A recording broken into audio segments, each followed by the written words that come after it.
जय श्री कृष्णा फ्रेंड्स। आज हम मंगल के मेष राशि से वृक राशि में परिवर्तन के बारे में बात करेंगे, जहां पर मंगल को वृक राशि में राहु के साथ कॉम्बिनेशन करना पड़ेगा। और ये कॉम्बिनेशन जो है वो मुंडेन लेवल हो या इंडिविजुअल लेवल हो, उस पर बहुत इफेक्ट डालने वाला है, क्योंकि ये जो योग है ये अंगारक योग बनेगा, हाई वोल्टेज एनर्जी वाला योग है। क्योंकि मंगल जो है वो अपने आप में एक अग्रेशन है, पैशन है, और जो राहु है वो एक अनफुलफिल्ड डिज़ायर है ना। और एक तरह से आपका ऐसा पैशन है जो आपको रिजल्ट्स बहुत कम देता है, क्योंकि इसके पास सिर्फ आपका धड़ है, नीचे वाला पोर्शन नहीं है। तो इसको एक ऐसी भूख है जो मतलब कभी मिटती नहीं है। तो ये कॉम्बिनेशन यहाँ बनेगा हाई एनर्जी वाला, तो इस पर क्या इफेक्ट पड़ेंगे, तो हम इस विषय में हम चर्चा करेंगे। मंगल अपनी मेष राशि को छोड़ करके टॉरस साइन वृक राशि में जाएंगे, और वहाँ पर उनको राहु के साथ कॉम्बिनेशन करना पड़ेगा। तो ये एक हाई वोल्टेज अंगारक योग बन रहा है। और इस योग को समझने से पहले हमें इन दोनों प्लैनेट्स के बारे में जानना होगा। राहु जो है, राहु एक राक्षस तामसिक प्लैनेट है, एक छाया ग्रह है, और एक इल्यूजन क्रिएट करता है। और ये out of religion, out of box thinking की जब हम बात करते हैं तो राहु का ध्यान आता है। राहु माया है, राहु एक टेक्नोलॉजी को रिप्रेजेंट करता है। जो भी हमारी फोटोग्राफी है, हमारे सिटी स्कैन है, उसको राहु रिप्रेजेंट करता है। राहु के अंडर में सिविल एविएशन, जो आपका एयर से रिलेटेड कुछ भी एक्टिविटीज़ है, वो राहु के कंट्रोल में आती है। तो राहु एक तरीके से ऐसा डिज़ायर है जो कभी फुलफिल नहीं हो सकता है। और दूसरी तरफ जब हम मंगल की बात करते हैं तो मंगल एक क्षत्रिय प्लैनेट है, इसके पास एग्रेशन है, इसके पास डिज़ायर्स है कि ये अपने लक्ष्य को प्राप्ति करने के लिए आगे बढ़ता है, और इसमें ईगो है, प्राइड है, और इनिशिएटिव लेने की कैपेसिटी होती है। और ये दूसरों के लिए फाइट करता है, जैसे हनुमान जी को मंगल से जोड़ा जाता है, तो दूसरों की कॉज के लिए फाइट करना इस जो है वो इस प्लैनेट का। तो जब ये दोनों कॉम्बिनेशंस बनेगा दोनों प्लैनेट्स का, तो यहाँ पर एक अंगारक योग बनेगा, मतलब एक फायर जो कि अनकंट्रोलेबल फॉर्म में है। इतना एनर्जी, इतनी पैशन, इतना डिज़ायर, इतना इनिशिएटिव लेने की कैपेसिटी यहाँ बढ़ जाएगी कि अगर वो कंट्रोल नहीं होगी तो उसका जो है वो इम्पैक्ट पॉजिटिव और नेगेटिव दोनों पड़ सकते हैं। तो अब उसको समझने से पहले हम इसको मुंडेन लेवल पे समझते हैं। मुझे याद आ रहा है कि लगभग जून 2019 में कुल्लू में एक ओवरलोडेड बस गिरी थी। तो उस समय जो था वो ये अंगारक योग बन रहा था, मंगल और राहु का कॉम्बिनेशन था। तो फायर एक्सीडेंट्स अभी आप देखते हैं कि कुछ बढ़ते हुए आपको नजर आएंगे, कहीं आग लगी है। और अगर इसको हम, क्योंकि ये अर्दी साइन में बन रहा है, Taurus sign is earthy sign, तो आप देख सकते हैं कि वर्ल्ड लेवल पे आपको अर्थक्वेक्स की संभावना दिखेंगी, क्योंकि जो है वो प्लेट्स आपस में जो है वो टेक्टोनिक फोर्सेस की वजह से टकराएंगी, और अर्थक्वेक्स की जो होगी आगजनी लग सकती है ना। और आपका फायर इंसिडेंट्स, जैसे आपका इलेक्ट्रिसिटी से रिलेटेड कोई इवेंट्स हो गया, तो ये इवेंट्स बहुत ज़्यादा देखने को, कि जो मासेज में एजिटेशन की जो है वो बढ़ जाएगा। अब राहु क्योंकि फेक है, इल्यूजन है, तो जो एजिटेशन के जो मोड होंगे वो उसमें मतलब कि थोड़ा सा उनको क्लैरिटी नहीं होगी कि वो एजिटेशन किस पॉइंट ऑफ व्यू से कर रहे हैं। और feminine revolution mainly world level पे होने के चांसेस ज़्यादा है, क्योंकि ये फेमिनिन साइन में ये अंगारक योग बन रहा है। इंडिया के लिए तो वैसे भी अभी जो है वो इंडिया का टॉरस साइन है, तो यहाँ पर जो है वो अंगारक योग की वजह से कोई आप कुछ समय में कोई क्रांति हो गया, रिबेलन हो गया, है ना, किसी भी तरह का, इस तरह से आप देख सकते हैं, जिससे कि देश को नुकसान हो सकता है। और क्योंकि ये वृक साइन जो है हमारा साइन ऑफ रिसोर्सेज का है, साइन ऑफ फाइनेंस का है, तो अभी आप फाइनेंस में भी कि ना आर्टिफिशियल सर्च देखेंगे कि कुछ उसमें बढ़ गया है। तो वो क्योंकि राहु इल्यूजन है, वो माया है, फेक है, तो यहाँ पर वो असल नहीं होगा, लेकिन कुछ मतलब आपको इस तरह से दिखाई देगा, लेकिन जिसका बाद में आपको फिर अगर आप उसमें इन्वेस्ट करते हैं तो बाद में नुकसान उठाना पड़ सकता है। बात करेंगे तो इंडिविजुअल लेवल पे जिसकी तो चार्ट में पहले से मंगल और राहु का योग बना होगा, तो उसको तो ये इफेक्ट बहुत ज़्यादा उस पर नजर आएंगे कि जिस हाउस में है और जिन संबंधियों के साथ वो कॉम्बिनेशन बन रहा है। लेकिन क्योंकि अभी ये तो जो ट्रांजिट है और जो ये योग अंगारक योग बन रहा है, ये 2 महीने के लिए है, तो इन जनरल जो है वो डिफरेंट असेंडेंट्स वालों को इसके डिफरेंट प्रभाव पड़ेंगे। तो जैसे एरीज साइन से एरी साइन वालों के ये जो है आपके दूसरे घर में जो है वो योग बन रहा है। तो दूसरा घर जो हमारा होता है वो कुटुंब का होता है, हमारे परिवार का होता है, और यहाँ हमारे फाइनेंस का होता है, हमारे खाने का होता है। तो यहाँ पर आपको जो है वो आप अपनी वाणी पे थोड़ा संयम रखें, मतलब एग्रेशन ना दिखाएं, क्योंकि आपको यहाँ झगड़े होने की संभावना आपके फैमिली मेम्बर्स से हो सकती है। आप अपने स्पाउस से भी झगड़ा कर सकते हैं, क्योंकि ये आपका यहाँ पे मांगलिक योग भी बना रहा है। तो अपने स्पाउस के साथ झगड़ा ना करें और अच्छे रिलेशनशिप्स बना के अपनी वाणी पे संयम रखें। तो यहाँ पर आप उस तरह से, और अपना खर्चों से भी बचें, क्योंकि एक्सपेंडिचर ज़्यादा करवा देगा।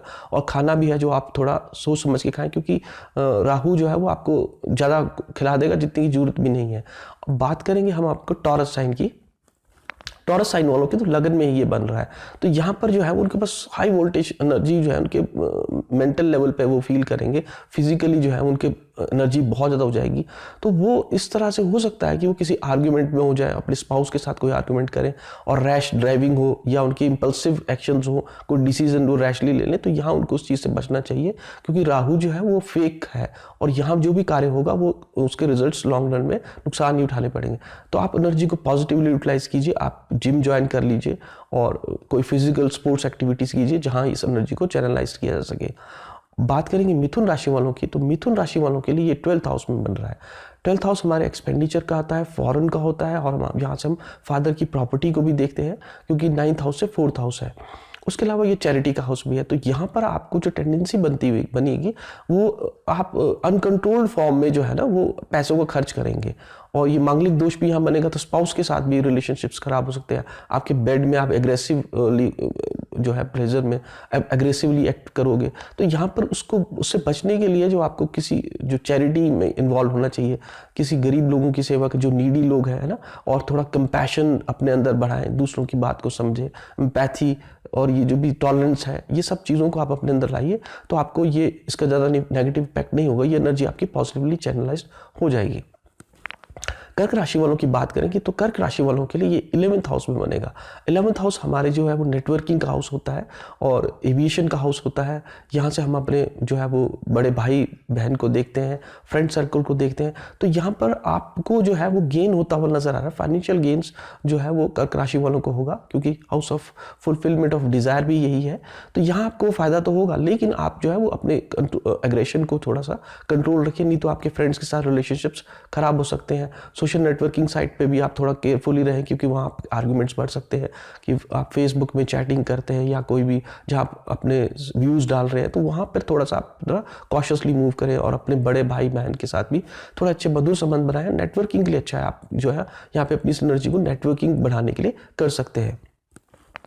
बात करेंगे हम उसके बाद आपकी सिंह राशि वालों के लिए। तो सिंह राशि वालों के लिए तो ये आपका 10th हाउस में बनेगा। 10th हाउस में आप इसको जो है तो ऑल ऑफ ए सडन आपको एनर्जी का बर्स्ट मिलेगा कि आप वर्क में जो है काम के जो आपको ऐसा लगेगा कि मैं कोई भी काम कर सकता हूँ, लेकिन आपको थोड़ा उससे ओवर एग्रेशन से यहाँ बचना है, क्योंकि ये आपके जो है बॉसेस से और आपके सीनियर से संबंध खराब कर सकता है, क्योंकि वो बॉस को आप ओवर पावर करने की कोशिश करेंगे। तो यहाँ से थोड़ा सा आप अपने प्रोफेशन पे ध्यान दीजिएगा और इस एनर्जी को पॉजिटिवली चैनलाइज कीजिए, उनकी बात सुनिए और उनके साथ मधुर संबंध बनाइए। कन्या राशि वालों के लिए ये 9th हाउस में योग बनेगा। 9th हाउस हमारे रिलीजन का है, फादर का है। तो फादर के साथ भी थोड़ा सा आप अग्रेसिवली डील कर सकते हैं, या फादर आपको थोड़ा अग्रेसिवली करेंगे। और उसके बाद आप यहाँ से लॉन्ग जर्नी पे भी जा सकते हैं, कोई रिलीजियस एक्टिविटीज़ पे आप अपना जो है एनर्जी आप जो है वो एक्सपेंडिचर कर सकते हैं। एनर्जी को यहाँ यूज़ कीजिए, लेकिन साथ ही साथ आपको क्या है कि कहीं आर्ग्यूमेंट से बचना है। रिलीजन में जो आपको बाइगॉटरी है या कट्टरपंथता है, उससे बचे, क्योंकि आप कहीं ना कहीं आर्ग्यूमेंट में फंस जाएंगे, आपको रिलीजन पे कोई बोलने का मौका मिलेगा, तो आप थोड़ा सा अग्रेसिवली वहाँ डील कर सकते हैं। तो आप उससे थोड़ा सा बचें। तुला राशि वालों के लिए जो है वो 8th हाउस में करेगा। 8th हाउस हमारे जो है वो हिडन हाउसेस है और सेक्सुअल ऑर्गन्स का हाउस है, और यहाँ हमारे जो है ससुराल पक्ष को भी देखा जाता है। तो यहाँ पर आपका चांसेस है कि आप अपने ससुराल पक्ष से थोड़ा आर्ग्यूमेंट्स में कहीं फंसेंगे और आपका थोड़ा सा नुकसान हो जाएगा। तो थोड़ा वहाँ अपनी वाणी पे संयम रखें और एग्रेसिवली उनसे बात ना करें। और साथ ही साथ यहाँ पर ये, क्योंकि मंगल जो है वो सेक्सुअल इम्पल्सेस भी करता है, और राहु के साथ तो वो फिर अनकंट्रोल्ड फॉर्म में हो जाएगा। तो थोड़ा सा यहाँ ध्यान रखिए, क्योंकि सेक्सुअल अफेयर्स हैं आपके हिडन बन सकते हैं, और जिसका आपको बाद में नुकसान हो सकता है, क्योंकि जैसे ही मंगल जो है आपका इस राशि को छोड़ करके मिथुन राशि में जाएगा तो वहाँ पर ये एक्सपोज हो सकता है कि क्योंकि केतु वहाँ पर होगा, तो जब केतु का जो अपोजिशन से उसको देखेगा तो वहाँ पर वो एक्सपोज कर देता है। तो थोड़ा सा आप उस पर भी थोड़ा सा बचाव अपना कीजिए, और सेक्सुअल इम्पल्सेस और ड्राइव्स को कंट्रोल कीजिए। स्कॉर्पियो साइन के लिए बात करेंगे। स्कॉर्पियो साइन वालों के 7th हाउस में ये योग बनेगा। 7th हाउस हमारे स्पाउस का हाउस है, और यहाँ पर पार्टनरशिप का हाउस भी है। तो थोड़ा आप पार्टनरशिप बनाते समय थोड़ा सा आप जो है वो कॉशियसली मूव करें, क्योंकि ये राहु इल्यूजन क्रिएट करेगा। सामने वाला आपके पास जो आएगा वो हो सकता है वो कोई इल्यूजन आपको फेक इमेज दिखा रहा हो, और कुछ ऐसे सपने जो कभी पूरे नहीं हो सकते हैं। तो आप अपने डिजायर्स को अपने उसको कंट्रोल रखिए, और यहाँ ये आपको लिटिगेशन में भी डाल सकता है, तो आप थोड़ा उससे भी बचाव कीजिए, और अपने स्पाउस के साथ जो है वो हो सके तो उसको अंडरस्टैंडिंग नेचर बनाइए, उसकी बात सुनिए, समझिए वो क्या कहना चाहता है। धनु राशि वालों के लिए 9th हाउस में होगा, तो 9th हाउस में जो है वो अपने शत्रुओं पर इस समय वो विजय प्राप्त कर सकते हैं। लेकिन जो स्पोर्ट्स से रिलेटेड एक्टिविटीज़ करते हैं वो थोड़ा ओवर एग्रेसिव हो सकते हैं, तो थोड़ा उससे वो बचे। आपका कोई लिटिगेशन कोर्ट केस चल रहा है तो आप वहाँ विजय प्राप्त कर सकते हैं, उस पॉइंट ऑफ व्यू से ये अच्छा है। और आप डे टू डे एक्टिविटीज़ में भी जो आप देखेंगे कि आपके पास एक एनर्जी का लेवल बढ़ गया है, तो इस एनर्जी को आप पॉजिटिवली यूटिलाइज कीजिए जब आप, और यहाँ पर आप दूसरों की कॉज के लिए भी फाइट करने की आपके अंदर प्रवृत्ति बढ़ेगी, किसी और के लिए झगड़ा कर रहे हैं तो थोड़ा आप वहाँ पे भी कॉशियसली चलिए, लोगों की मदद भी कीजिए, लेकिन एक कंट्रोल्ड फॉर्म में। उसके बाद हम बात करेंगे मकर राशि वालों की। मकर राशि वालों के ये आपके 5th हाउस में है, तो यहाँ पर जो है वो इस एनर्जी को आप अपने चिल्ड्रंस के साथ अच्छे से कीजिए। कोई नई आप यहाँ पे हॉबीज़ को फॉलो कर सकते हैं, कोई आप लव्ड, लेकिन हाँ थोड़ा ध्यान रखिए आप अपने लव्ड वन के साथ आर्ग्यूमेंट ना करें। यहाँ पर थोड़ा सा ये है, बच्चों के साथ अच्छे से टाइम बिताएं और उनको समझें, उन पे अपना रूप झाड़ने की जरूरत आपको नहीं है। और कुंभ राशि वालों की बात करें, कुंभ राशि वालों के लिए 4th हाउस में योग बन रहा है, तो 4th हाउस हमारी मदर का हाउस है, हमारे पीस ऑफ माइंड का है, हमारी व्हीकल्स का है, हमारे रेजिडेंस का है। तो यहाँ पर आपके मदर के साथ थोड़ा सा जो है वो आर्ग्यूमेंट बढ़ते हुए नजर आ रहे हैं। मदर को आईज में प्रॉब्लम्स हो जाएगी, है ना। और अगर आप ड्राइविंग करते तो आप रैशली ड्राइविंग ना करें, थोड़ा सा यहाँ कॉशन रखिए। अच्छा, यहाँ आपको जॉब से रिलेटेड भी कोई अपॉर्चुनिटीज़ मिल सकती हैं, कोई रिस्पॉन्सिबिलिटी का काम आपका यहाँ बढ़ सकता है, तो आप थोड़ा उसमें भी ध्यान रखिए कि आप ओवर रिएक्ट ना करें, क्योंकि यहाँ एनर्जी आपके पास बहुत ज़्यादा है, तो उसको कंट्रोल फॉर्म में उसको करें। उसके बाद हम बात करेंगे मीन राशि वालों की। मीन राशि वालों के लिए 3rd हाउस में है, तो 3rd हाउस हमारी इनिशिएटिव का हाउस है, तो यहाँ आप जो है वो नए इनिशिएटिव्स लेने पे आपका मन करेगा, आप नए एडवेंचर्स नए कुछ स्टार्ट कर सकते हैं। तो आप जो है वो थोड़ा ध्यान रखिए कि वो प्रोजेक्ट हाथ में ना ले जो मतलब जिनको फुलफिल करना थोड़ा मुश्किल हो। ब्रदर्स सिबलिंग्स के साथ रिलेशनशिप्स आपके अच्छे रहेंगे, और उनके साथ भी थोड़ा आर्गूमेंट करने से बचें।